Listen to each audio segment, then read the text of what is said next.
House Orlock is known throughout Necromunda as the House of Iron, an industrial superpower fueled by countless ore mines and a stranglehold monopoly on the convoys serving the ferrous slag heaps that lie out in the ash wastes.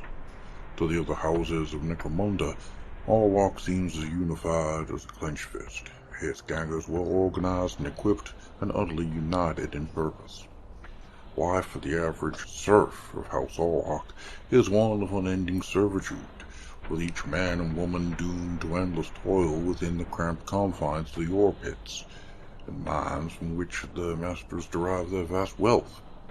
All thought of rebellion among the masses is purged from the herd by stony-faced overseers at the crackling tip of an electrocode and psy-whip, until naught but unthinking obedience remains. Compared to those bent-backed serfs, the men and women of Orlock's gangs walk proud and tall through the smoke-clogged hallways of the House of Iron. To be an Orlock ganger is to have risen above the brutal drudgery of serfdom and claimed a life of violence and personal freedom in its stead. These are warriors born out of the fires of a vicious internal war, spoken of by the Orlocks as the Crucible Schism. More than a millennium ago, the crushing weight of House Orlock's oppressive regime caused its wretched serf caste to rise up in open insurrection. Though appearing outwardly strong, the house had grown weak through complacency, and the soldiers of its levied militia were ill-prepared for the wrathful hordes of raging foundry and mine workers. Thousands died in the flames of rebellion, and the outward facade of House Orlock's composure began to slip. Administratum-tithe inquiries were made, and whispers of adeptus arbites investigations, and worse, began to circulate. Desperate but cunning, the house-masters worked a masterstroke to put down the rebellion by turning it upon itself. Propagandists went into overdrive, fomenting hatred, rival houses, and every shrine-soaked drinking hole, while house military units pulled back from their brutal riot control exercises, and recruiters called on the most loyal Orlocks to unite for the good of all. Most importantly, against the imaginary agents of the other houses. One by one, bands of raging revolutionaries fell into line, and as they did so, they were armed and turned against those still in open rebellion. Now, between the nobility of the house's great families and the malcontent masses, stood a corps of fighters, hundreds of nascent gangs eager to carve out a good chunk of Necromunda for themselves. The rebellion that had torn the underbelly from Orlock's industry in mere weeks was halted. It was the refiner's fire that produced the Iron House's greatest asset. The relationship formed in the aftermath of the Crucible Schism remains in place centuries later.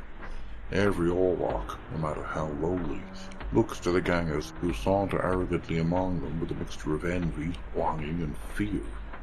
The gangs keep the masses in check, not merely by the threat of violence, but through the hope of a better future.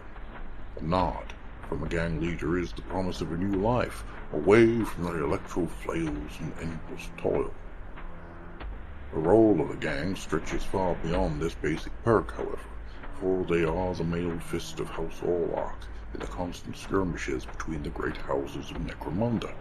They protect the vast ore convoys that ply the ash wastes as guards and outriders, warding off prying eyes from the monstrous slag deposits at high bottom, and patrol the dark tunnels that lead into rival territory. Life in an Orlock gang is tough, for their warriors have none of the stem-growth muscle of Goliath gangers, the murder tech of House Van Saar, or the poisons of the Escher. Instead, they rely on sturdy weapons, stamped and pressed in the Orlock foundries, and a fighting spirit born from the house's us against them philosophy. In the drinking dens and gang houses of Orlock, every ganger is instilled with the warrior creed known as the Iron Brotherhood. Put simply, my gang before my house before the rest. This code is the way of life for every Orlock ganger, from the greenest Jew scalped from an ore-scraping line to the oldest iron-touched shot-caller ready to head up hive. Forget the code, and a ganger ends up gutted, face down in a sump flow. Honor it, and the brothers and sisters will fight and die by their side.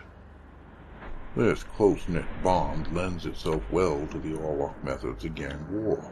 Orlocks pass openly through society, confident that their gang king has their backs at every turn. They carry sturdy autoguns, shotguns, and stubbers, house-made and true stamped. Reliability is sought after before all other factors, and it's said among the Orlocks that if a weapon doesn't spit lead stoppage-free, there's no place for it in the House of Iron. Not that an Orlock won't take a trophy from a dead enemy, however. The irony of slaughtering a rival gang with a weapon scavenged was a poetry not lost on the Orlock's soul. With a ready supply of house-worked weapons and munitions churned out by the house serfs, Orlock gangs are well equipped to guard their territory. To do this, gangs typically form a network of friends and accomplices who will warn them of encroachments onto their territories. This creates loyalty among the local house serfs who know that the loot plundered by the gangs will filter down to them, and they can expect first pickings after the gangs themselves. Every Orlock gang has its own idiosyncrasies and traditions, but many style themselves after the notorious Iron Skulls, a sprawling gang who rose up in the wake of the Crucible Schism. The founder of the Iron Skulls is a once down-hive slag miner known as Cherished Jowl. Jowl's warriors carved out territory bordering with the Delax in High Brazier. Over the course of several years, and their actions helped foment the bitter rivalry with House Delac that remains to this day. Jowl's greatest fame stems from the Ashline heist, during which he and his outriders captured a Delac armored train and used it to smash apart the clan's Grand Pipeline nexus. The Delac power in Trezor faded, and House Orlock was able to wrest the much-coveted Yolandi contract from them. For 3 decades thereafter, Jowl and his Iron Skulls ruled the swathe of Trezor that was the envy of all around them.